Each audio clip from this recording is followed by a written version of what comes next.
Welcome back to another episode of Bucks Latest presented by FanArch. Once again, I'm your host, Dean Simon. And before we get into everything, please make sure to leave a like, leave a comment down below, and subscribe. We are still on the road to 2,000 subscribers, so if that's a journey that you feel compelled to join, please consider pressing that big red subscribe button down below. And also turn on post notifications so you don't miss out on future Milwaukee Bucks updates. And of course, we're going to talk about some more, but the main one that's kind of looming over Bucks Nation right now is that according to Doc Rivers, and there hasn't really been many other updates other than the one Shams kind of, notification blast that was sent out based on the Doc Rivers quote that Giannis is expected to miss at least 1 week, but more likely 1 to 2 weeks with a groin injury. And of course, that was after the Doc Rivers quote where he was saying that one thing I'll tell you is that it doesn't look good, which, as I said in the previous episodes, is the same kind of thing that he said with the Kevin Porter Jr. injuries and the Torian Prince injuries. That, it just one thing I'll tell you, it doesn't look good. So you can expect Giannis to be out for kind of an extended period of time. And of course, we can kind of go over this fact that the Bucks won't have Giannis for the biggest stretch of their season to this point, to this juncture, about 15, 16 games in. And I've referenced in recent episodes that this next stretch coming up against, we've already had the game against the Cavs, but then also the Sixers game coming up, and then the Knicks, Heat, Pistons, all these other teams that are kind of the top of the top, the cream of the crop in the Eastern Conference. It's a really, really bad time, of course, to have an injury like this happen. But we're not gonna really like dote on it too much, and we're going to just try to get through it. And the one way that I think we can do that in this beginning portion of the season is that, number one, aside from any kind of game plan or ideological differences with the Bucks structure or their kind of game plan, one thing we can think about is that historically Giannis has been healthy. He's played, at least in the past couple of years, 65 to 70 games, usually year in and year out. And he's only had maybe a couple of times in a given season where it's like this one stretch of time where he's dealing with kind of a nagging injury and then he's back. So maybe if you want to take this first with a glass half full approach, that maybe you can view this next stretch as kind of Giannis's time off. And then once he's back, maybe he'll be back for good. And again, that's just completely wishful thinking. And hopefully he doesn't sustain another big time injury, knock on wood. But you can maybe view this period of time as this is the one stretch where Giannis is going to be hurt, and then we can have him back for the rest of the year. But that's with good health willing. But anyways, aside from that kind of thing, the actual ideological differences within the Bucks game plan that Doc Rivers can kind of introduce now that Giannis will be out, because of course they're going to have to figure out some other way to fend off some of the best of the Eastern Conference coming up. The one way that they can do that is they can really fully lean into their three-point shooting ideology and philosophy.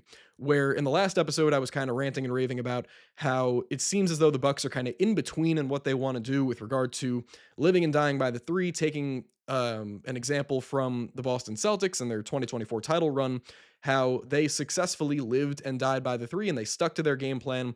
And that's what they did. They shot 63s a game, and if they made them, they blew the other team out by 27. If they missed them, then maybe they lost by 10. But of course, more often than not, with the shooting talent they had, it was more often blowouts than it was them, getting destroyed. So the Bucks, maybe now with Giannis out, they can just fully lean into this idea of, okay, we're going to let AJ Green shoot 7, 8 threes a game minimum. We're going to let Gary Trent Jr. do the same thing. We're going to let Cole Anthony shoot more off the dribble. The same thing goes with Ryan Rollins, and Miles Turner is going to pop out for more threes.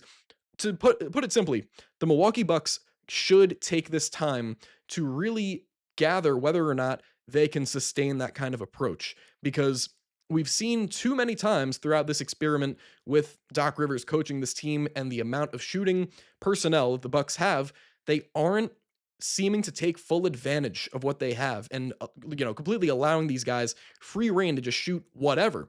And who knows, maybe it could end up being the thing that kind of saves the Milwaukee Bucks season, or kind of saves their season with regard to or saves the back half sort of Giannis's tenure as a Milwaukee Buck. Some kind of grand example of there I'm trying to pull at.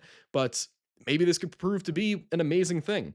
Get this team going out in transition even more often than they already were. And with not playing through Giannis, they can put the ball in the hands more of guys like Ryan Rollins, who can then initiate the drive and kick offense, and then kick it out to the AJ Greens and Gary Trent Jr.'s of the world for wide open threes. The full thing here, though, is that with Giannis out, just let these guys shoot. And it's really as simple as that. And there's not really any other kind of point that I can get across there. Just let the guys shoot threes. But specifically, who will be shooting those threes? Who will be making these plays? Who will be driving to the rim? And all signs can point to Kyle Kuzma being this guy. All signs can point to Ryan Rollins continuing to be this guy who's actually initiating the offense, and of course Cole Anthony as well. One thing that I'll encourage for the Milwaukee Bucks, though, is when it comes to trying to fill Giannis's shoes. Of course, you're not going to be able to do that, especially with the kind of players that they have on the back half of this roster and kind of in the guys that ride the bench. But I want to see more Amir Coffey. I really don't believe that this first stretch of his career as a Milwaukee Buck, it's really not a sign or proof of what he can do throughout an entire season, or at least when he has kind of different expectations entering a season. Along with the guys like the AJ Greens and the Ryan Rollins, I want to see Amir Coffey entering a game and just feeling less pressure and feeling like he can really just shoot whatever shot he wants. Well, not whatever shot he wants, but when it comes to a guy like Amir Coffey, I feel like he's a little bit too hesitant, and especially off the catch when he's kind of just sat in the corners and then he catches that ball. Usually he'll throw a pump fake. It seems like he really wants to shoot that first look, but he'll end up just throwing a pump fake and then maybe kicking it to somebody else or driving towards the basket to try and get a drive and kick action going. But I want Amir Coffey to just let those threes go and feel that kind of weight being lifted off of his shoulders because, for lack of a better term, Giannis won't be sharing the floor with him anymore. He won't be on the floor with arguably the best player in the league. So with this ragtag group of guys, maybe Amir Coffey can feel more comfortably like he's fitting in alongside the Cole Anthonys and the Ryan Rollins, and maybe that'll allow him or empower him, maybe I should say, to just jack up more threes, just along with the rest of the roster. And I just kind of want to see what else he can do. But also, with that being said, they're going to have to get more guys involved, especially with regard to their front court play and on their boards. And maybe this is kind of a Pete Nance opportunity. Maybe get him in for a couple of spot minutes here and there, but maybe more often than spot minutes. Maybe you decide to replace some of the Jericho Sims minutes with Pete Nance and see what he can do on the boards, or at least with regard to not allowing opponent front courts to gain as many offensive rebounds and allow opposing teams to gain as many second chance opportunities as they do. Maybe, who knows? Maybe Pete Nance can become a formidable, box out guy and allow the Bucks to rein in more of these defensive boards. And of course, we know his 3-point shooting potential and what he's shown throughout his time in the G League, in the Summer League, and maybe this right now is Pete Nance's opportunity to really show that he can be that guy that can come in, secure some boards, and hit a couple threes when the time calls for it. So Amir Coffey, Pete Nance, those are going to be my main two guys for this kind of objective.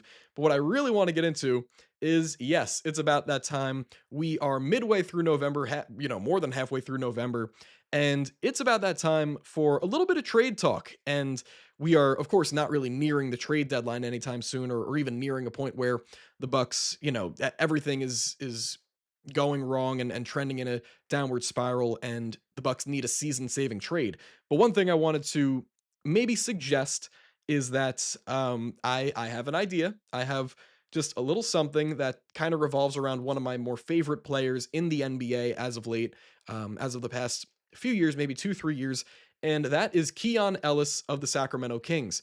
And I feel like he is the perfect guy for what the Milwaukee Bucks want to do. And of course, he has proven to be an elite 3-and-D option off the bench as an elite 3-and-D role player. But specifically this year, he's up to 44.4% shooting on threes for the Sacramento Kings, even though he's barely been getting an opportunity to actually shine. For whatever reason, the Kings coaching staff just refuses to play this guy.